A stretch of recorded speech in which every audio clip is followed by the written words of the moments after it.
Hello students, today we are going to discuss about solution. The solution is a homogeneous mixture of two or more substances. So before that we already seen in the previous video what do you mean by an homogeneous mixture and heterogeneous mixture. Homogeneous mixture it has the same composition which means a uniform distribution throughout the solution. The heterogeneous mixture is a non-uniform it has not a uniform composition, which means the solute and the solvent, the solute we can able to see in the solvent. That's what a heterogeneous mixture. And the homogeneous mixture we cannot able to see the solute present in the dissolved in the solvent. Here for making a solution we need a solute and the solvent. In your book they gave the solution is a homogeneous mixture of two or more substances. For example, if you take a sugar and water, okay, so here the sugar is a solute and the water is a solvent. The sugar gets dissolved throughout the solvent. Yes, the sugar gets dissolved throughout the water, which means the solute get dissolved throughout the water. Before that you have to know the solute and solvent. The solute it's nothing but the substance that dissolved in a solvent, we call it as a solute. The solvent, the substance in which the solute dissolves.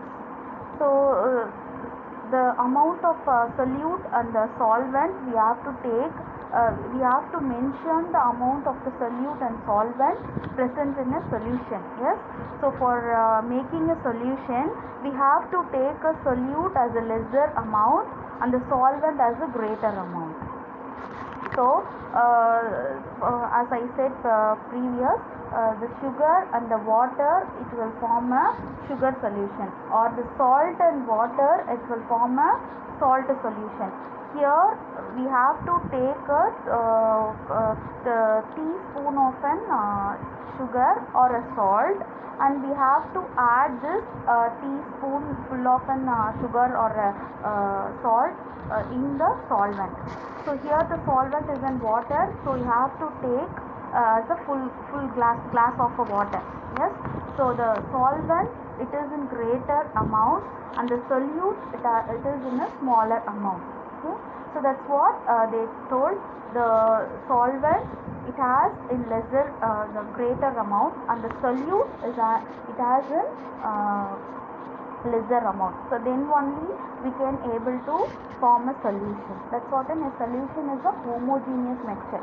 Homogeneous means same composition throughout the solution, or otherwise this homogeneous mixture we call it as a pure substance. What is that? Pure substance. Okay, so the pure substance, the classification of pure substance is a homogeneous. So for making a solution we need a solute and solvent. The solute has to be in lesser amount and the solvent has to be greater amount. That's what in your book they gave an example, salt plus water. What is that? Salt plus water. In water you are going to add a salt, okay, smaller amount of salt. Here the salt is in solute and the solvent is in water. Okay, so you have to take a glass of water and the teaspoon full of an salt is added throughout the solution and stir it well, so it will form a solution. It is not visible. The salt it gets dissolved throughout the solvent, so we cannot able to see the salt present inside the solvent. That's what a homogeneous mixture. So the next one is types of solution. So according to an solution, how can you able to classify the solution means the main concept here takes place is an particle size. What is that? Particle size. So the based on the particle size, the solutions are divided into three types. So let us see the activity in your book, gave in your book. The first point is in take bottle containing sugar, starch and wheat flour. So the second one, add 1 teaspoonful of each one to a glass of water and stir well. Leave it aside for about 10 minutes. What do you observe? So you have to take a 3 glass of water, full of water, because the solvent it has to be in greater amount. So you have to take and mark it as A, B and C. So reminding again, you have to take a 3 glass of water and you have to paste them as a B and C. So turn out the next page. So the next is, so what will you observe from this? We can see that in the case of sugar, we get a clear solution and the particles never settle down. This mixture is called as a true solution. So in your home, you all do this experiment, I think so. If you take water and add some level of sugar, what will happen? If you stir, what will happen? The sugar get dissolved throughout the solvent, which means it form one solution. We cannot able to see the solute present in the solvent. We cannot able to see the sugar present in the water. So this we call it as a true solution. So no more solute get settled down in the solvent. That's what is true solution. So in the case of B, the glass of B, so we have to add the second one is a starch. So take a teaspoon of an starch and add towards the water, the glass of water, label as B. So what will you observe? In the case of starch and water, we get a cloudy mixture. Otherwise we call it somewhat an precipitate, the curdy white precipitate, like that, cloudy, but it won't settle down. This mixture is called as a colloidal solution. So the starch plus water, it will form a colloidal solution. In the case of wheat flour, you just take a third glass of water. You always they almost label as in C, the glass C. So in glass C, you have to add a teaspoonful of wheat flour. What will happen if you mix with the water? We get very turbid mixture, yes, and fine suspension. Yes, we can see that fine suspension throughout the solution. So that fine particles slowly settle down at the bottom after some time. This mixture we call it as a suspension. After we adding the wheat flour towards the water, what will happen? It will form somewhat a turbid mixture. If you leave it some time, after some time, what will happen? The wheat flour gets settled down at the bottom of the glass. So this we call it as a suspension. So I will reminding you again. So you have a 3 glass of water. In the first glass you are adding a sugar, and the second glass you are adding a starch. In the third glass you are adding a wheat flour. What will happen in the first glass? The sugar is a solute. The sugar get dissolved throughout the solvent. So we just get a true solution. What will happen in the second glass? If you add a starch towards the water, it will form a cloudy mixture. This we call it as a colloidal solution. What about the third glass? If you add a wheat flour towards the water, it will form a turbid mixture.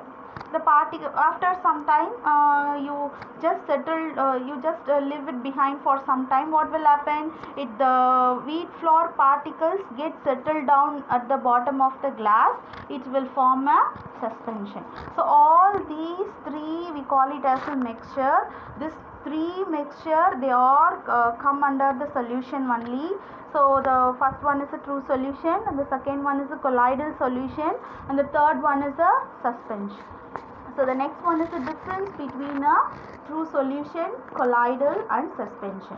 So the major difference is a particle size. As I told you earlier, the particle size is the main one here. In fact, interconversion of these mixtures are possible by varying the particle size by certain chemical and physical method. We have a particle size in a true solution, colloidal solution and suspension.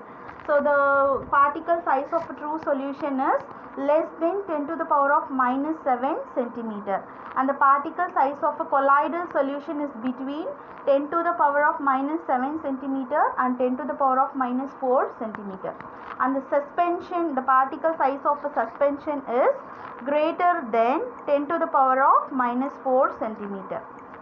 So this is an important one, and this is an important 1 mark also. Please note it down. the particle size of a true solution, colloidal solution and suspension is very important to classify the types of solution. This is a major difference of these types of solution. Which one?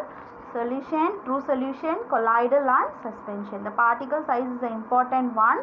So the true solution size of a true solution is less than 10 to the power of minus 7 centimeter, and the particle size of a suspension is between 10 to the power of minus 7 centimeter to 10 to the power of minus 4 centimeter, and the particle size of a suspension is greater than 10 to the power of minus 4 centimeter. Okay, I repeat it again. The particle size of a true solution is less than 10 to the power of minus 7 centimeter, and the colloidal solution is between 10 to the power of minus 7 centimeter and the 10 to the power of minus 4 centimeter, and the particle size of a suspension is greater than 10 to the power of minus 4 centimeter. Okay, so next class we can see the colloidal solution. Thank you, students.